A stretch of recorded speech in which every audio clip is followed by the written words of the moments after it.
SSC CHSL GK GS PYQ लेके मैं आ गया हूं। इस वीडियो में देखेंगे इंडियन हिस्ट्री से जो एसएससी सीएचएसएल में एसएससी सीएचएसएल 2021-22 में जो भी मॉडर्न हिस्ट्री से क्वेश्चन जो आया है उसको हम लोग यहाँ पे देख लेंगे। तो स्टार्ट करते हैं। पहला question, waiting for a visa is an autobiographical work of which of the following leader. तो ये बताओ, ये जो बुक है वेटिंग फॉर वीजा, ये किनकी ऑटोबायोग्राफी है? तो करेक्ट आंसर हो जाएगा भीमराव अंबेडकर, रामजी अंबेडकर। बी आर अंबेडकर के बारे में आपको जरूर पता होगा कि हमारे कॉन्स्टिट्यूशन बनाने में बहुत इंपॉर्टेंट रोल था इनका। और आपको जरूर पता होगा कि हमारे कॉन्स्टिट्यूशन बनाने का प्रोसेस में जो ड्राफ्टिंग कमेटी थी, ड्राफ्टिंग कमेटी, तो उसके चेयरमैन थे। इसके अलावा और इनके बारे में मैं बताऊं तो 1932 में आपको पता होगा कि गांधी जी और इनके बीच में एक पैक्ट होता है जिसको बोलते हैं क्या, पूना पैक्ट। पूना पैक्ट, उस समय गांधी जी पूना के यरवाड़ा जेल में थे और पूना पैक्ट होता है और कौन से इश्यूज को लेकर के, तो सेपरेट इलेक्टोरेट जो इशू है उसको लेकर के, ठीक है। और इनके अलावा और मैं और कुछ बताऊं इनके बारे में, तो इन्होंने जो टेम्पल एंट्री मूवमेंट 1930, वहां पे भी इनका रोल जो है, लीडरशिप रोल जो है इन्होंने प्ले किया था, बी आर अम्बेडकर। बाद में आगे जाकर के ये बुद्धिज्म जो है इसको अपना लेते हैं। नेक्स्ट आगे बढ़ते हैं। विच of the following is autobiographical of Maulana Abul Kalam Azad. Maulana Abul Kalam Azad हमारे देश के पहले शिक्षा मंत्री, एजुकेशन मिनिस्टर। तो इनकी कौन सी यहाँ पे बुक है? तो इनकी जो बुक है, इनका बुक का नाम है India wins freedom. India wins freedom. इनके बारे में आप जान के रखो कि मौलाना अबुल कलाम आजाद जो है, इनका अगर मैं बताऊं तो इनको भारत रत्न जो है इनको मिला है, भारत रत्न मिला है। और 1923 में 1923 में जब ये 35 साल के थे, 35 ईयर के थे, तो ये यंगेस्ट कांग्रेस के प्रेसिडेंट थे। आपको पता होगा कि मॉडर्न हिस्ट्री में आप जब पढ़ते होगे तो अलग अलग प्रेसिडेंट के बारे में आपने पढ़ा होगा कांग्रेस पार्टी की। तो 1923 में जब 35 ईयर के थे तो ये यंगेस्ट प्रेसिडेंट बने थे किसके? कांग्रेस पार्टी के। इसके अलावा 1940 से 1946 तक उस टाइम में भी यही प्रेसिडेंट थे कांग्रेस पार्टी के, तो याद रखना है आपको। Next, which of the following freedom fighter wrote the story of my experiment with truth. बहुत ही फेमस सी बुक है ये, माई एक्सपेरिमेंट विद ट्रुथ। ये लिखा है एम के गांधी, महात्मा गांधी जी ने। आपको अगर पता है तो बताओ, तो महात्मा, इनको जो टाइटल जो है ना, मोहनदास करमचंद गांधी, इनको महात्मा जो टाइटल जो है ये किन्होंने दिया? आपको पता है तो बताना मुझे कमेंट करके। नेक्स्ट आगे बढ़ते हैं। An autobiography is the name of autobiography of. तो एक बुक है जिसका नाम है क्या? An autobiography. तो ये बुक जो है ये किनकी ऑटोबायोग्राफी है? तो ये है जवाहरलाल नेहरू जी की, हमारे देश के पहले प्राइम मिनिस्टर, हमारे देश के पहले प्राइम मिनिस्टर जवाहरलाल नेहरू, इनकी ऑटोबायोग्राफी है। इनके अलावा इन लोगों ने इन्होंने एक और जैसे बुक लिखा है, मैं बताऊं, डिस्कवरी ऑफ इंडिया, जो कि आजकल मैं पढ़ रहा हूं। तो डिस्कवरी ऑफ इंडिया जो बुक है वो जवाहरलाल नेहरू जी ने लिखा है। Next, which maharaja of Manipur signed the instrument of accession with the government of India. अब इस तरीके के क्वेश्चंस अगर आपके देखो, ये एसएससी सीएचएसएल में जस्ट लास्ट ईयर है ना, जस्ट कुछ महीनों पहले ही ये क्वेश्चन पूछा गया है एसएससी सीएचएसएल एग्जाम में। इसका मतलब क्या है? इसका मतलब यह है कि एसएससी सीएचएसएल का अगर आप प्रिपेयर कर रहे हो 2023 और एसएससी सीएचएसएल 2024 के लिए अगर आप प्रिपेयर कर रहे हो, तो आपको थोड़ा सा डीप में जाके स्टडी करना होगा, क्योंकि क्वेश्चन थोड़े से डीप से पूछ रहे हैं। तो the maharaja of Manipur signed instrument of accession with the government of India, तो कौन सा? तो बोध चंद्र सिंह, मणिपुर से बिलोंग करते थे ये, Manipur, Manipur. Next, in which of the following year did Santhal revolt take place. तो संथाल रिवोल्ट कब हुआ था? तो ये हुआ था 1855 से 56 तक। ये जो संथाल रिवॉल्ट जो हुआ था, आज का जो आज देखोगे तो बिहार जो स्टेट जो आप देखते हो है ना, बिहार एंड झारखंड के वहां पे, तो बिहार स्टेट देखते हो, वहां पे बेसिकली ये रिवॉल्ट हुआ था ब्रिटिशर्स के अगेंस्ट में। तो देख लो डेट देखो, 1857 की जो महाक्रांति हुई थी उससे कुछ पहले ही जो रिवॉल्ट जो हुआ था उससे कुछ जस्ट कुछ महीनों या कुछ 1 ईयर पहले ये हुआ था क्या? संथाल रिवॉल्ट। लीडर जैसे सिद्धू कान्हू ये सब लीडर्स थे, है ना। Next, Who was the president of Indian National Congress when India won its freedom in the year 1947? India को जब आजादी मिली 1947 में, तो उस समय इंडिया के प्रेसिडेंट कौन, इंडिया के कांग्रेस पार्टी के प्रेसिडेंट कौन थे? तो वो थे आपके J B Kripalani. J B Kripalani ये थे आपके प्रेसिडेंट, ये आपके प्रेसिडेंट थे। बाद में इंडिपेंडेंस के बाद में भी इन्होंने काफी सारा काफी एक्टिव रोल प्ले किया पॉलिटिक्स में, ठीक है, तो काफी एक्टिव रोल प्ले किया इन्होंने पॉलिटिक्स में इवन इंडिपेंडेंस के बाद भी ना। Swami Vivekananda established Ramakrishna Mission in the year, तो स्वामी विवेकानंद ने रामकृष्ण मिशन की स्थापना की 1897 में। अब फिर इसके 2 साल बाद 1899 में आपने जरूर सुना होगा बेलूर मठ। क्या है? बेलूर मठ कहां है? कोलकाता में है, बंगाल में है, ठीक है। तो बेलूर मठ जो है इसकी भी स्थापना 1899 में, और 1897 में रामकृष्ण मिशन की स्थापना की थी कौन? स्वामी विवेकानंद ने। नेक्स्ट, अच्छा मैं आपको एक बात बताऊं, ये जो विवेकानंद जो है ना, इनका एक्चुअली असली नाम कुछ और था। असली नाम विवेकानंद नहीं था, वो तो बाद में रखा गया है ना। नरेंद्र जो है, नरेंद्र दत्त जो है इनका नाम था। Next, Champaran Satyagraha was launched in which of the following year, तो चंपारण सत्याग्रह कब हुई? तो 1917 में, जब गांधी जी रिटर्न आते हैं, है ना, गांधी जी साउथ अफ्रीका में थे, जब वहां से वो रिटर्न आते हैं, तो रिटर्न आने के बाद में बिहार में ये चंपारण जो है ना डिस्ट्रिक्ट है बिहार में, तो बिहार में जो इंडिगो कल्टीवेशन जो हो रहा था, तो वहां के जो फार्मर्स थे उनको बहुत परेशानी फेस करना पड़ रहा था। तो वहां पे चंपारण मूवमेंट जो है हुआ, चंपारण सत्याग्रह हुआ, फाइनली उनको जय मिली वहां पे, फाइनली वो विन हुए चंपारण सत्याग्रह के through Gandhi ji. The autobiography my experiment with truth was originally written in which language, तो हमने जस्ट थोड़ा देर पहले देखा कि माई एक्सपेरिमेंट विद ट्रूथ ये महात्मा गांधी ने लिखा। कौन से लैंग्वेज में लिखा? तो ये है गुजराती, गुजराती, ठीक है।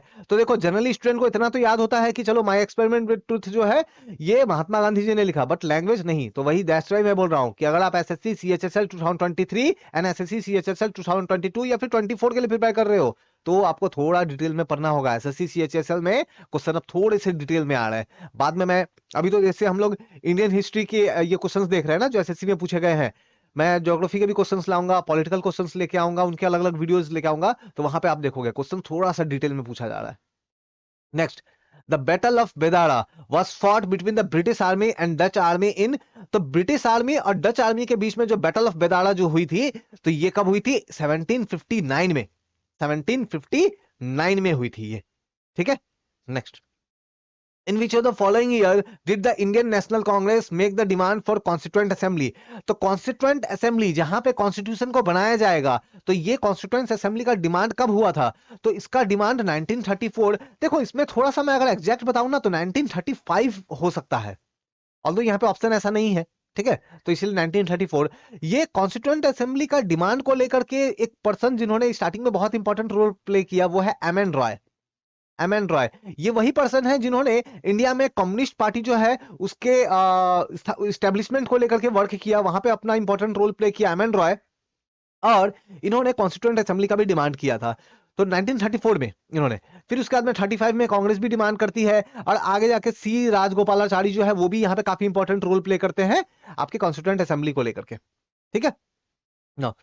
Next, the Indian mutiny of 1857 effectively ended in which of the cities, तो कौन से सिटी में ये एंड हुआ? ठीक है, इंडियन म्यूटिनी 1857 में है ना, महाक्रांति जो हुई थी, तो ये एंड हुई थी आपकी ग्वालियर में, ठीक है, ग्वालियर में। आपको पता होगा कि इंडिया के अलग अलग जो लीडर्स जो थे, झांसी लक्ष्मीबाई की अगर बात करें, तात्या टोपे की अगर हम लोग बात करें, बेगम हजरत महल की बात करें, तो ये बहुत सारे लीडर्स जो है इन लोगों ने अपना रोल प्ले किया था 1857 में, ठीक है, लेकिन एक साथ में ये कुछ नहीं हो पाया था, तो इसके कारण जो है इसमें बहुत सक्सेस नहीं मिला, लेकिन डेफिनेटली हमारे इंडियन हिस्ट्री में काफी इंपैक्ट ये इवेंट्स ने डाला है, ठीक है। Which of the following was responsible for the partition of Bengal in 1905? तो 1905 में बंगाल को डिवाइड करने वाले जो पर्सन थे वो थे लॉर्ड कर्जन। इन्होंने ये बोला कि बंगाल बहुत बड़ा है, उसका एडमिनिस्ट्रेशन करने में प्रॉब्लम आती है, सो दैट्स व्हाई हम लोग बंगाल को डिवाइड कर रहे हैं। लेकिन एक्चुअली में इनका जो मेन रीजन था ना वो ये था कि ये बंगाल का जो वेस्ट वाला एरिया जहां पे हिंदू ज्यादातर थे, और बंगाल का ईस्ट एरिया जहां पे मुस्लिम ज्यादातर थे, तो इनको वो डिवाइड कर रहे थे। तो ये क्या, वो डिवाइड एंड रूल की पॉलिसी जो होती है ना, तो ये ब्रिटिशर्स डिवाइड एंड रूल की पॉलिसी अपना रहे थे, है ना। बोलने को कुछ और बोल रहे थे कि एडमिनिस्ट्रेशन करने में प्रॉब्लम आती है, लेकिन कर कुछ और रहे थे। बाद में हम लोग देखेंगे कि बंगाल का पार्टीशन को फिर खत्म कर दिया गया 1911 में इसको एनल कर दिया गया, एंड कर दिया गया, ये जो पार्टीशन वेस्ट और ईस्ट वाला जो था। और आज के डेट में यही ईस्ट बंगाल जो है यही आज के डेट में बांग्लादेश है, ठीक है। Next, Who was the Nawab of Bhopal that ruled from 1868 to 1901? अब इस तरह के क्वेश्चंस अगर पूछे जाते हैं तो आपको डिटेल में अगर आप स्टडी करते हो तभी आके आपकी एसएससी सीएचएसएल एग्जाम क्लियर कर पाओगे। तो ये है शाहजहां बेगम, है ना, थोड़ा सा डिटेल में पूछ रहे हैं। Next, after over 21 year stay in South Africa Gandhi ji return in. तो गांधी जी कब आते हैं इंडिया में? तो गांधी जी इंडिया में रिटर्न आते हैं 1915 में। 1915 में वो रिटर्न आते हैं, ठीक है। और इनका जो आने का जो डेट है, वही डेट को हम लोग आज के डेट में सेलिब्रेट करते हैं प्रवासी भारतीय दिवस, है ना। इंडिया से जो बाहर के जो लोग रहते हैं, जो इंडियन पीपल है लेकिन बाहर रहते हैं, तो उनके नाम पे ये डे सेलिब्रेट करते हैं। तो ये क्यों करते हैं? बिकॉज उस टाइम में गांधी जी जो है वो आए थे। तो 1915 में आते ही पॉलिटिक्स में एंटर नहीं कर गए, ये आने के बाद में पूरे इंडिया घूमेंगे, ट्रेन से घूमेंगे, और फिर जाकर के जो है वो एक्टिव पॉलिटिक्स में पार्ट लेंगे। Next, waiting for a visa is famous autobiography of. तो ये किनकी ऑटोबायोग्राफी है? बी आर अंबेडकर जी की। बी आर अंबेडकर जी की बायोग्राफी है ये। तो नेक्स्ट क्वेश्चन देख लेते हैं। देखो, कॉर्नवालिस कोड इनेक्टेड इन, तो 1793, 1793 में जो है वो कॉर्नवालिस कोड इनेक्ट हुआ था। तो इंडिया में काफी सारे रिलीजियस जो लॉज जो थे वो रिलीजन पे बेसिस थे, है ना। तो काफी कुछ वर्बल लॉ चलते थे, ठीक है। तो वर्बली काफी कुछ सिस्टम था, रूल था, लॉ था। तो इसको क्या किया कॉर्नवालिस ने? लिखवाने का ट्राई किया, सो दैट प्रॉपर रिकॉर्ड रहे इन लॉज का। तो Cornwallis code 1793। who was appointed as the first surveyor general of India in 1850 1815। तो ये थे आपके कौन? Lord Colin McKenzie. Colin McKenzie, है ना। तो पहले इंडिया के पहले सर्वेयर जनरल ऑफ इंडिया, ठीक है, 1815 में। Next, which of the following statement is correct. तो इनमें से कौन सा स्टेटमेंट करेक्ट है, आपको ये बताना है। तो यहां पे देखो, in 1774 Asiatic Society was found by sir William Jones. देखो, सर विलियम जोन्स ने तो किया था, सही बात है, लेकिन ये 74 में नहीं, 1784 में हुआ था। ये वाली तो गलत हो गई। नेक्स्ट देखो, in 1775 Sirajuddaulah was defeated in the battle of Plassey. नहीं, बैटल ऑफ प्लासी कौन सा? 1757। 1757 में Sirajuddaulah versus Britishers. In 1776, the first railway service began from Bombay to Thane. Bombay to Thane railway कब स्टार्ट हुआ? 1853 में। यानी कि ये वाली भी गलत, ये वाली गलत। करेक्ट कौन सी है? आपको तो करेक्ट बताना है, ये लास्ट वाला। 1793 में कॉर्नवालिस कोड इनेक्ट हुआ। तो देखो, ये क्वेश्चन को अगर आप ध्यान से आप देखो, इसे पहले जो थोड़ा देर पहले हमने क्वेश्चन किया, वहां पे भी तो वही था ना, 1793 डेट पूछ रहे थे। मतलब क्वेश्चन वही है, उसका थोड़ा फॉर्मेट को चेंज कर दिया और एक नया क्वेश्चन आपसे पूछ लिया गया। ये सब क्वेश्चन जस्ट एसएससी सीएचएसएल जो 2021 में नोटिफिकेशन निकली थी और एग्जाम 2022 में हुई थी ना, एसएससी सीएचएसएल 2022, उसमें ये सब पूछा गया है। दैट मींस अगर आप एसएससी सीएचएसएल 2023-24 के लिए प्रिपेयर कर रहे हो, तो ये सब क्वेश्चन आपको याद करके ही जाना है। बहुत चांसेस है कि सब क्वेश्चन रिपीट हो, क्योंकि एसएससी में रिपीट होते हैं questions. Next, in battle of Swally 1612 British fought against the, Britishers ने फाइट किया था अगेंस्ट द पोर्टुगीज। पोर्टुगीज के अगेंस्ट में फाइट किया था बैटल ऑफ स्वैली में।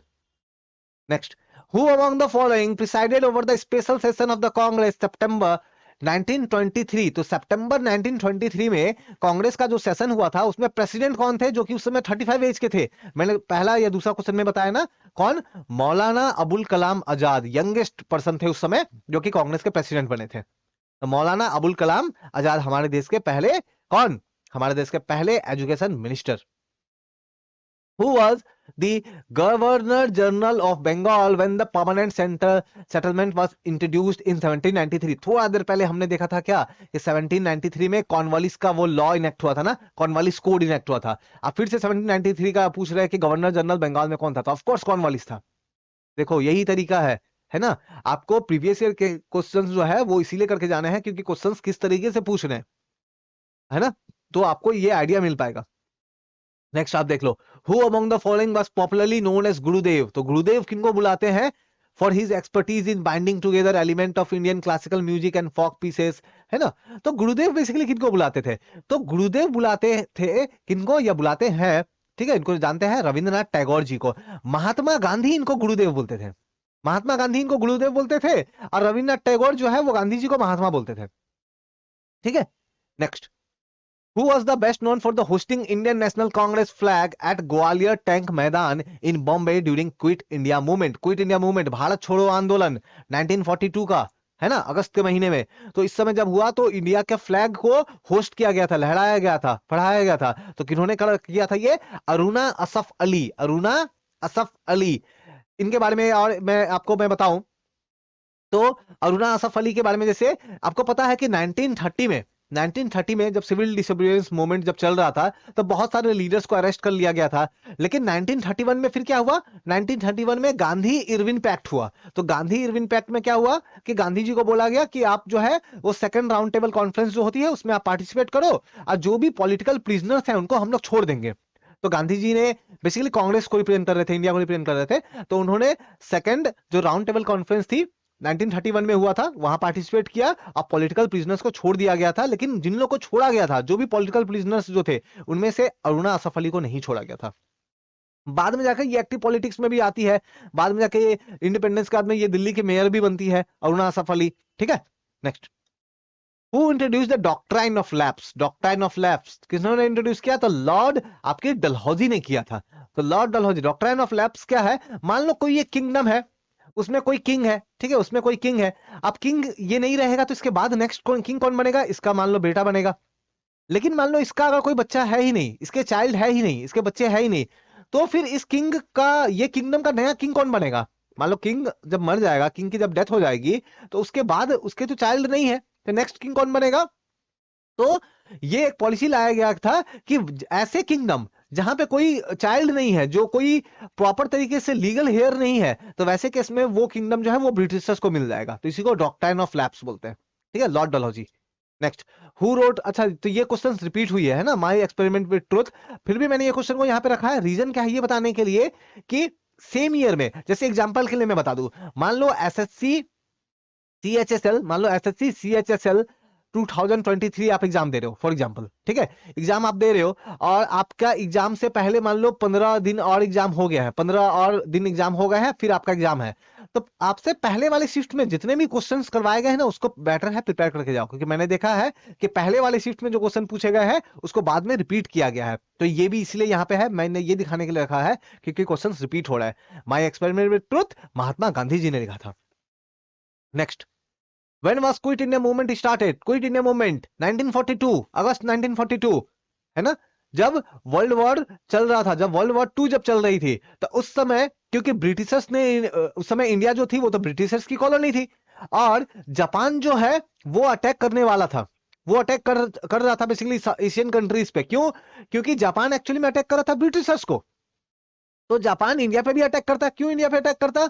बिकॉज इंडिया तो उस समय ब्रिटिश की कॉलोनी थी। तो इंडिया वालों ने इसका, ये इंडिया हमारे जो लीडर्स हैं इनका ये सॉल्यूशन निकाला, ये कहा कि ब्रिटिशर्स आप लोग इंडिया को छोड़कर चले जाओ, आप लोग इंडिया को छोड़कर चले जाओ। तो जापान जो है वो इंडिया पे अटैक नहीं कर रहा है, वो एक्चुअली ब्रिटिश कॉलोनी पे अटैक कर रहा है। तो आप लोग छोड़कर चले जाओगे तो इंडिया तो कॉलोनी नहीं रहेगी, तो जापान का अटैक रुक जाएगा। तो इसीलिए क्विट इंडिया मूवमेंट, भारत छोड़ो आंदोलन, है ना, अगस्त 1942 में लॉन्च हुआ था। ठीक है, The famous novel Pinjar, based on the right during the Indian independence, was written by। हमारी इंडिया की आजादी का एक बहुत ही ब्लैक पार्ट ये है कि इंडिपेंडेंस के टाइम में बहुत सारे कम्युनल राइट्स हुए थे, रिलीजन के नाम पे दंगे हुए थे, है ना, बहुत सारे इनोसेंट लोगों की डेथ हुई थी। तो एक बुक है पिंजर, है ना, एक बुक है पिंजर जो कि उस राइट्स के ऊपर बेस्ड है। तो ये लिखा है अमृता प्रीतम ने, अमृता प्रीतम ने। Next, Surendranath Banerjee autobiography is called, Surendranath Banerjee, इनकी autobiography a nation in the making, a nation in the making. Surendranath Banerjee वो है जिन्होंने, आप स्टार्टिंग में देखो, गांधी जी के आने से पहले, गांधी जी तो 1915 में आएंगे ना, लेकिन उससे पहले भी तो काफी सारे लीडर्स थे ना, काफी सारे लीडर्स थे, फिरोज शाह मेहता, सुरेंद्रनाथ तैयब जी, सुरेंद्रनाथ बनर्जी, बदरुद्दीन तैयब जी। तो ये जो मॉडरेट फेज वाले जो लीडर्स जो है, जिन्होंने कांग्रेस का इस्टेब्लिशमेंट में काफी इंपॉर्टेंट रोल प्ले किया, दादा भाई नौरोजी, तो उनमें से सुरेंद्रनाथ बनर्जी भी है। तो इन्होंने कांग्रेस को बनाने में, कांग्रेस पार्टी को स्थापना करने में, स्टैब्लिश करने में, कब हुआ था? 1885 में ना, कांग्रेस पार्टी। तो उस समय उसमें काफी इंपॉर्टेंट रोल प्ले किया इन्होंने। द फेमस नोवेल आनंद मठ वॉज ओरिजिनली रिटन इन, तो आनंद मठ जो नोवेल जो है ये ओरिजिनली लिखा गया है कौन से? बंगाली लैंग्वेज में, आनंद मठ। और इसी आनंद मठ में बाद में ऐड किया गया वंदे मातरम। वंदे मातरम जो है, आप लोग, हम लोग गाते हैं, आप गाते हो, मैं गाता हूं, वो वंदे मातरम सॉन्ग जो है इसको आनंद मठ जो है इसमें ऐड किया गया है। और लिखने वाले कौन? लिखने वाले कौन आप पता है तो कमेंट करके बताओ किन्होंने लिखा है। Next, Which of the following novel is written by Mulk Raj Anand that show the cruelty of the caste system based on pre-independence era of India? तो हमारे कंट्री में इंडिपेंडेंस से पहले कास्ट के बेसिस पे बहुत सारी क्रुएल्टी होती थी, है ना, डिस्क्रिमिनेशन होता था। तो उस चीज को लेकर के मुल्क राज आनंद ने एक बुक लिखा है, ठीक है। तो ये बेसिकली कौन से अनटचेबल्स, अनटचेबल्स। नेक्स्ट 2021 में 2021 में 145th बर्थ एनिवर्सरी थी, किनकी थी? तो ये थी उस पर्सन की जिन्होंने हमारे कंट्री का जो तिरंगा है, ट्राई कलर है, हमारा जो फ्लैग है, उसको डिजाइन किया। तो ये कौन थे? ये थे पिंगली वेंकैया, पिंगली वेंकैया, ठीक है। तो इन्होंने ये किया था। बाद में इनको भारत रत्न भी मिलता है, इनको भारत रत्न भी बाद में इनको अवार्ड किया जाएगा। और कहा जाता है कि जहां तक मुझे याद है 19 बेसिकली हुआ था विजयवाड़ा में, गांधी जी एक बार गए थे विजयवाड़ा में। तो वहां पे पिंगली वेंकैया जो है वो अपना एक बुकलेट लेके आए थे। बुकलेट मतलब बुक, एक पतली सी बुक। उस बुक में टोटल 24 फ्लैग का डिजाइन था, फ्लैग का डिजाइन था, ठीक है। तो उन्होंने वो बुकलेट गांधी जी को दिखाया कि देखो मैंने ऐसा ऐसा फ्लैग को डिजाइन किया है। गांधी जी देख के बड़े खुश हो गए। और गांधी जी ने फिर उनको कहा कि आप एक नया से एक जो है फ्लैग का डिजाइन बनाओ जो कि हमारे कंट्री के लिए जो है वो होगा। तब जाकर के पिंगली वेंकैया ने एक फ्लैग का डिजाइन बनाया, जो उसको हम लोग ट्राई कलर हम लोग बोलते हैं, जो कि आज हम लोग यूज करते हैं, ठीक है। Next, who is the author of the book pathway to the god? Gandhi ji के थ्रू लिखा गया एक बुक है माई एक्सपेरिमेंट विद ट्रुथ, सभी को याद है। लेकिन पाथवे टू द गॉड ये भी गांधी जी ने ही लिखा है, एम के गांधी जी ने, ठीक है। Next, dash was the Mughal empire during the revolt of 1857। 1857 में जब रिवोल्ट हुआ था तो उस समय Mughal empire, last Mughal empire कौन थे? बहादुर शाह सेकंड, बहादुर शाह सेकंड या फिर बहादुर शाह जफर भी बोलते हैं इनको, बहादुर शाह जफर, बहादुर शाह जफर या second. Next, fort Saint Louis was a dash fort that stood Pondicherry on the eastern coast। Pondicherry में कौन थे? फ्रेंच ना, फ्रेंच वालों का ये किला था। तो fort Saint Louis French fort था। A large area of land demarcated as Damin Eko in 1832 was declared as the land of। तो ये इसका आंसर है संथाल्स, संथाल्स। देखो हुआ क्या कि जो संथाल पीपल है ये ट्राइबल पीपल है, ये ट्राइबल पीपल है। आज के डेट में भी इंडिया की वन ऑफ द सबसे बड़ी ट्राइबल ग्रुप संथाल्स है, ठीक है। तो ये जो संथाल पीपल्स जो थे उनको क्या किया गया? एक लैंड दिया गया, क्योंकि ये पहले शिफ्टिंग एग्रीकल्चर करते थे। शिफ्टिंग एग्रीकल्चर मतलब आज यहाँ एग्रीकल्चर किया, 2-4 साल यहाँ किया, फिर कहीं और चले गए, कहीं और चले गए। तो ब्रिटिशर्स ने क्या किया? इनको एक लैंड बोला, एक लैंड इनको दिखाया कि अच्छा ये वाली लैंड जो है आपके कंट्रोल में रहेगी और इस लैंड को बोलेंगे दामिने को, और आप लोग यहीं पे एग्रीकल्चर करो, आप लोग इधर उधर घूम के नहीं, यहीं पे एग्रीकल्चर करो। ये देख के ये मत समझना कि ब्रिटिशर्स बहुत अच्छे थे, है ना, क्योंकि इन लोगों ने ये जो लैंड जो दिया, ये ऐसा लैंड इनको दिया कि ये तो इनका ही था। ये कुछ ऐसा है कि मैं आपका सामान लेकर के मैं आपको ही गिफ्ट करूं, तो क्या मैं आप पे कोई मेहरबानी कर रहा हूं? नहीं, वो तो आपका ही सामान है। तो ये जो संथाल पीपल्स जो थे, जो पता नहीं कितने ईयर से, थाउजेंड्स ऑफ ईयर से जो एग्रीकल्चर एक्टिविटी यहाँ पे करते थे, इनके जो एंसेस्टर्स है वो करते थे। वहां पे एक लैंड बता दिया गया कि अच्छा ये आपकी लैंड है, यहाँ पे आप एग्रीकल्चर करो। अब वहां पे भी इनको चैन से नहीं रहने दिया गया, वहां पे भी इनको बहुत परेशान किया गया, जिसके कारण बाद में जाके हम लोग देखेंगे कि क्या होगा, संथाल मूवमेंट भी होगा। The second round table conference was held in 1931, ठीक है, in which of the following countries? तो यूके में हुआ था, यूके में सेकंड राउंड टेबल कॉन्फ्रेंस। देखो फर्स्ट राउंड टेबल कॉन्फ्रेंस जब हुआ था तो कांग्रेस ने पार्टिसिपेट नहीं किया, कांग्रेस नहीं गए उसमें। जब सेकंड राउंड टेबल कॉन्फ्रेंस हुआ तो ब्रिटिशर्स चाहते थे कि कांग्रेस इसमें आए, तो इन लोगों ने क्या किया? ब्रिटिशर्स ने गांधी जी के साथ और इरविन का एक पैक्ट हुआ, एक डील हुआ। तो उसमें बेसिकली ये डिसाइड हुआ कि ओके आप जो है सिविल डिसोबिडियंस मूवमेंट जो आप चला रहे हो ना, इसको थोड़ा सा रोक दो। तो गांधी जी ने क्या किया? उसको टेम्पोररी उसको रोक दिया, टेम्पोररी उसको रोक दिया, और कांग्रेस ने पार्टिसिपेट किया सेकंड राउंड टेबल कॉन्फ्रेंस में। लेकिन फिर हम लोग देखेंगे कि सेकंड राउंड टेबल कॉन्फ्रेंस में कुछ निकल के नहीं आएगा, तो गांधी जी फिर से सिविल डिसोबिडियंस मूवमेंट वर्जन 2.0, है ना, सिविल डिसोबिडियंस मूवमेंट का सेकंड फेज को स्टार्ट करेंगे, ठीक है। लेकिन सेकंड फेज उतना दमदार नहीं रहेगा, फर्स्ट फेज जितना दमदार था। तो ये जो सेकंड राउंड टेबल कॉन्फ्रेंस थी ये यूके में हुई थी। अच्छा मैं आपको बताऊं, first round table conference, second round table conference और थर्ड राउंड टेबल कॉन्फ्रेंस, इन तीन राउंड टेबल कॉन्फ्रेंस में से सिर्फ सेकंड वाले में कांग्रेस ने पार्टिसिपेट किया। लेकिन मैं एक इंपॉर्टेंट लीडर का नाम बताता हूं जिन्होंने तीनों में पार्टिसिपेट किया था, वो थे B R Ambedkar. B R Ambedkar ने first round table conference, second round table conference और थर्ड राउंड टेबल कॉन्फ्रेंस तीनों में पार्टिसिपेट किया था। नेक्स्ट बढ़ते हैं आगे। Who among the following was a leader who led to revolt against the British rule from North East India? तो north east India से एक बहुत ही इंपॉर्टेंट लीडर जो है, वो इंपॉर्टेंट लीडर जिन्होंने ब्रिटिशर्स के अगेंस्ट फाइट किया था, तो वो कौन थे? तो वो थे रानी गाइडिनल्यू, रानी गाइडिनल्यू। एक बहुत ही अनफॉर्चुनेट सा बात यह है कि बहुत सारे लोग आज भी इनको नहीं पहचानते होंगे, ठीक है, क्योंकि हमारे बहुत सारे ऐसे लीडर्स, हमारे नेशनल हीरो जिन्होंने हमारे कंट्री के लिए सेक्रीफाइस किया, बहुत सारे ऐसे लोग जिनके बारे में आज भी हम लोग नहीं जानते हैं, है ना, वो कहीं गुमनामी में उनका नाम जो है वो चला गया है। तो हमें हमारे तरफ से एफर्ट करना चाहिए कि इन तरह के लीडर्स के नाम को हम लोग आगे लेकर के आए। तो रानी गाइडिनलियो, ये नॉर्थ ईस्ट, ये नागा ट्राइब से बिलोंग करती थी, नागा ट्राइब से, ठीक है। और रानी इनको जो बोला जाता है ना रानी, ये रानी इनको टाइटल जो है ये जवाहरलाल नेहरू ने दिया था, नेहरू ने दिया था, ठीक है, नेहरू ने दिया था। Next, in which year did East India Company acquired Diwani of Bengal? तो दीवानी ऑफ बंगाल का राइट ईस्ट इंडिया कंपनी को कब मिला? तो देखो, जब बैटल ऑफ बक्सर हुआ, बैटल ऑफ बक्सर में ईस्ट इंडिया कंपनी तो जीत गई, है ना, ईस्ट इंडिया कंपनी जीत गई, और वहां पे जो एक ग्रुप बनाया गया था बैटल ऑफ बक्सर में, वो ग्रुप तो हार गया, उसमें मुगल्स भी थे। तब जाकर के जब हार गए वो लोग, तो उनको जो है दीवानी का राइट बंगाल के साथ में बिहार एंड ओडिशा, ठीक है, बंगाल, बिहार और ओडिशा, इसका दीवानी का राइट ब्रिटिश कंपनी को दिया गया था। ब्रिटिश कंपनी को रिप्रेजेंट कौन कर रहे थे? तो Robert Clive, Robert Clive represent कर रहे थे। तो उनको जो है दीवानी का राइट मिल गया, बेसिकली टैक्स कलेक्ट करने का राइट मिल गया, ठीक है। तो 1765। Next, identify the revolutionary from West Bengal who participated in the freedom movement. जैसा कि मैंने बताया, कुछ लीडर्स का नाम आज भी बहुत ज्यादा लोग नहीं जानते हैं, लेकिन उन लोगों ने भी बहुत ही इंपॉर्टेंट रोल प्ले किया। उनमें से एक है खुदीराम बोस। खुदीराम बोस 18 साल की एज में, 18-19 साल की एज में इनको फांसी दे दी गई थी, है ना, 18-19 साल की एज में इनको फांसी दे दी गई थी। तो इन्होंने भी, वेस्ट बंगाल से थे ये, इन्होंने भी जो है अपना काफी इंपॉर्टेंट रोल प्ले किया।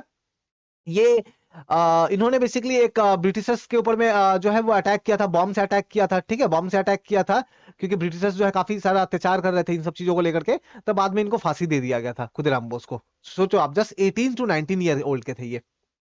Next, what was the outcome of Gandhi Irwin pact of 1931? मैंने जस्ट थोड़ी देर पहले बताया, गांधी इरविन पैक्ट 1931 के थ्रू क्या हुआ कि गांधी जी, कांग्रेस एग्री हो गई कि सेकंड राउंड टेबल कॉन्फ्रेंस में पार्टिसिपेट करेंगे, और जो ब्रिटिशर्स जो है उन लोगों ने भी जो पॉलिटिकल प्रिजनर्स जो थे उनको छोड़े। तो यहाँ पे ऑप्शन नंबर आप अगर आप देखो 4, Indian National Congress agree to end civil disobedience movement, ठीक है। तो देखो, इस तरीके के क्वेश्चंस आपके एसएससी सीएचएसएल में पूछे जा रहे हैं। जब इस तरीके के क्वेश्चंस जब मैं देखता हूं ना, तो मुझे याद आता है कि आज से लगभग 10 साल पहले, लगभग 10 साल या 8 साल पहले यूपीएससी में इस तरीके के क्वेश्चंस पूछे जाते थे। तो मतलब क्या है कि धीरे धीरे क्वेश्चंस का लेवल बढ़ाया जा रहा है, धीरे धीरे क्वेश्चन का लेवल बढ़ाया जा रहा है आपके एसएससी एग्जाम में। तो एसएससी सीएचएसएल के लिए अगर आप प्रिपेयर कर रहे हो, तो आप जो है बाकी दूसरे एग्जाम के क्या क्वेश्चन आ रहे नहीं आ रहे उस पर भी एक बार नजर जरूर रखो। Next, The Lucknow Pact of December 1916 was an understanding between Indian National Congress and Muslim League. 1916 में एक लखनऊ पैक्ट होता है, लखनऊ पैक्ट होता है 1916 में। देखो हुआ क्या कि आपको पता है कि जब फर्स्ट वर्ल्ड वॉर चल रही थी, तो ब्रिटिशर्स चाहते थे कि इंडियन भी पार्टिसिपेट करे, ब्रिटिशर्स के साथ में वो भी लड़े, ब्रिटिशर्स ये चाहते थे। इसके बदले में जो हमारे जो लीडर्स जो है, चाहे अगर बात करें कांग्रेस की या दूसरे पार्टी की, जैसे अगर बात करें मुस्लिम लीग की, तो ये लोग चाहते थे क्या कि हम लोगों को क्या मिलेगा अगर हम लोग ऐसा पार्टिसिपेट करते हैं। तो इनमें से एक इंपॉर्टेंट लीडर जो है जिनका बारे में आप लोग जानते होंगे, वो थे जिन्ना। जिन्ना बाद में जाके कांग्रेस वगैरह छोड़ देंगे, एंड देन वो उनका अलग से पाकिस्तान वाला जो है वो सब चैप्टर स्टार्ट होगा। लेकिन 1961 में 16 में वो मुस्लिम लीग के भी मेंबर थे। जिन्ना, जिन्ना मुस्लिम लीग के भी मेंबर थे, कांग्रेस के भी मेंबर थे।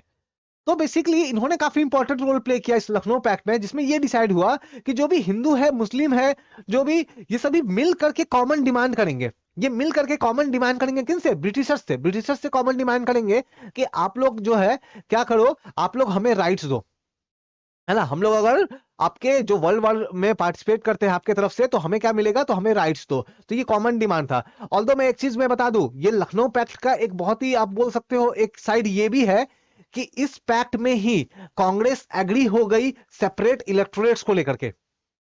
कांग्रेस जो है हमें सेपरेट इलेक्टोरेट्स को लेकर के एग्री हुई दिखाई देती है इस पर्टिकुलर जो डील हुआ था, ये पर्टिकुलर जो पैक्ट हुआ था लखनऊ पैक्ट, इस पैक्ट में, ठीक है। Now next, When did peasant movement in Bardoli begin? तो बरदोली में जो मूवमेंट हुआ था वो हुआ था 1928 में, पीजेंट का मूवमेंट हुआ था। और सरदार वल्लभ भाई पटेल, सरदार वल्लभ भाई पटेल ने important role, leadership role play किया था इस मूवमेंट में। What was the meaning of the ryot in British record in 18th century. तो देखो 18th सेंचुरी में जो ब्रिटिशर्स जो थे वो क्या करते थे, तो ब्रिटिशर्स जो है उनका काम का एक पार्ट ये भी था कि टैक्स कलेक्ट करना। तो इसी प्रोसेस में आपने जरूर सुना होगा रैयतवाड़ी सिस्टम। तो रैयत से क्या मतलब होता था, पीजेंट्स है ना, तो इनसे जो है टैक्स वगैरह वसूलते थे, टैक्स कलेक्ट करते थे, तो ये पीजेंट्स जो है इनको हम लोग बोलेंगे रैयत। Now next, which of the following Hindustani vocalist from Allahabad along with her famed contemporary Gauhar Jan had privilege of performing for Emperor George V at Delhi Darbar in 1911। तो 1911 में हुआ क्या, देखो 1911 में क्या हुआ था, जो कैपिटल है, इंडिया की कैपिटल है, वो बंगाल से लेकर के, कोलकाता से ला करके दिल्ली में लाई गई थी ना 1911 में। ठीक है, पहले उससे पहले कोलकाता था, फिर आपके दिल्ली में आ गई। तो इस चीज को लेकर के एक बड़ा सा प्रोग्राम वगैरह जो है रखा गया था। उसमें एम्परर जॉर्ज 5 भी थे। ठीक है, तो उनके सामने परफॉर्मेंस देने वाले में तो ऑफ कोर्स एक जो थे गौहर जान, उस समय के काफी इंपॉर्टेंट एक सिंगर थे। ठीक है, हिंदुस्तानी वोकलिस्ट थे। उनके साथ एक और पर्सन ने परफॉर्म किया था, वो कौन थे, तो Janki Bai, Janki Bai. Next, Who among the following personality has written the national song Vande Mataram. तो वंदे मातरम, ठीक है, ये नेशनल सॉन्ग जो है ये किन्होंने लिखा था, तो ये लिखा था बंकिम चंद्र चट्टोपाध्याय जी ने। बंकिम चंद्र चट्टोपाध्याय जी ने। इनका ही एक और नोवेल आप लोग पढ़ते हो, दैट इज आनंद मठ। ठीक है, आनंद मठ। आनंद मठ में बेसिकली क्या है, सन्यासी रिवॉल्ट, एक सन्यासी रिवॉल्ट हुआ था, तो सन्यासी रिवॉल्ट को लेकर के ही आनंद मठ जो है उसमें वो नोवेल में लिखा गया है। और जहां तक मुझे याद है रिसेंट में शायद कोई एक मूवी भी बन रही है इस सन्यासी रिवॉल्ट को लेकर के। ठीक है, कुछ मूवी भी बन रही है सन्यासी रिवॉल्ट को लेकर के। Next, among the following freedom fighter of India whose autobiography is Why I Am Atheist। तो Why I Am Atheist, तो ये किनकी ऑटोबायोग्राफी है, ये एक्चुअली एक ऐसे है। ठीक है, तो किनकी ये है, तो ये है भगत सिंह जी की। भगत सिंह, हमारे फ्रीडम फाइटर भगत सिंह जी की, तो इनका जो है ये ऑटोबायोग्राफी है व्हाई आई एम एथिस्ट। आपको पता होगा कि भगत सिंह जो है वो लाहौर कॉन्स्पिरेसी केस में जो है ये इन्वॉल्व थे, है ना। आपको पता होगा कि 1929 जब साइमन कमीशन आया था, तो उसको प्रोटेस्ट करने में लाला लाजपत राय भी थे।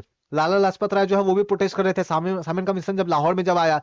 तो हुआ क्या कि लाला लाजपत राय के ऊपर लाठीचार्ज किया गया, जिससे उनकी अनफॉर्चुनेट डेथ हो गई। भगत सिंह इस चीज को लेकर के बहुत गुस्सा थे, तो उन्होंने क्या किया, तो उन्होंने जिन लोगों ने इनके ऊपर में अटैक किया था लाला लाजपत राय के ऊपर में, उनको जो है मारने का प्लान बनाया। ठीक है, तो इस चीज को लेकर के उन्होंने बेसिकली एक प्लान बनाया, एक एक्शन किया, तो लाहौर कॉन्स्पिरेसी केस बोलते हैं, तो वहां पे ये इन्वॉल्व थे। इसके अलावा दिल्ली की सेंट्रल असेंबली में, दिल्ली सेंट्रल असेंबली में भी इन्होंने बॉम्ब फेंके थे। ठीक है, ऑल्दो कहा जाता है एक्चुअली, लेकिन ये बॉम्ब किसी को मारने के लिए नहीं था। ये बॉम्ब क्या था कि एक सेंट्रल असेंबली में मीटिंग वगैरह कुछ चल रहा था, अब वहां पे खाली एरिया देख करके इन्होंने बॉम्ब फेंका था। खाली एरिया देख करके बॉम्ब फेंका था, तो बॉम्ब किसी को मारने के लिए नहीं था, बॉम्ब इसलिए फेंका गया था ताकि इनको अटेंशन मिल सके, ताकि ये अपनी बात पूरी दुनिया के सामने रख सके कि ओके लाइक हमें जो है फ्रीडम चाहिए। ठीक है, तो अपनी बातों को रखने के लिए इन्होंने ये यूज किया था। बाद में इनको फांसी दे दी जाएगी, है ना, चंद्रशेखर आजाद एंड सुखदेव जो है उनको भी फांसी दे दी जाएगी। ठीक है, नेक्स्ट ना, तो हम लोग जो है हम लोग ने क्या किया, तो हम लोगों ने आपके जो भी देखो सीएचएसएल में एक और क्वेश्चन जो है वो पूछा गया था, लेकिन वो आपके करंट अफेयर से रिलेटेड था। तो जो भी स्टैटिक पार्ट से रिलेटेड जो क्वेश्चन पूछे गए थे आपके लास्ट जो सीएचएसएल हुई थी ना, एसएससी सीएचएसएल 2011 2021 एंड 2022 वाली जो एग्जाम जो हुई थी, तो उसमें जो भी आपके मॉडर्न हिस्ट्री से क्वेश्चन पूछे गए थे, उन सभी का स्टैटिक पोर्शन का मैं लेके आ गया हूं। कुछ एक दो और क्वेश्चन है वो करंट अफेयर से थे, दैट्स व्हाई मैं इसको नहीं ले रहा हूं। तो अगर आप एसएससी सीएचएसएल 2023 एसएससी सीएचएसएल 2024 के लिए प्रिपेयर करते हो, तो ये सब क्वेश्चंस आप जरूर देख के आओ। मैं क्या करूंगा नेक्स्ट और एक और वीडियो लेके आऊंगा जहां पे ज्योग्राफी या फिर और दूसरे जो टॉपिक्स है, जो मिडिवल हिस्ट्री से क्वेश्चन पूछे गए थे या एंशिएंट हिस्ट्री से क्वेश्चन पूछे गए थे, तो हिस्ट्री से जो भी एसएससी सीएचएसएल में क्वेश्चन पूछे गए हैं आपके प्रीवियस ईयर के जीके जीएस है ना, उन सबका वीडियोस में लेके आने वाला हूं। आपकी अगर कोई भी डाउट क्वारी हो तो आप नीचे डायरेक्टली कमेंट कर सकते हो, डिस्क्रिप्शन में लिंक भी है, वहां पे आप जुड़ के मुझसे डायरेक्टली बात कर सकते हो। Thank you.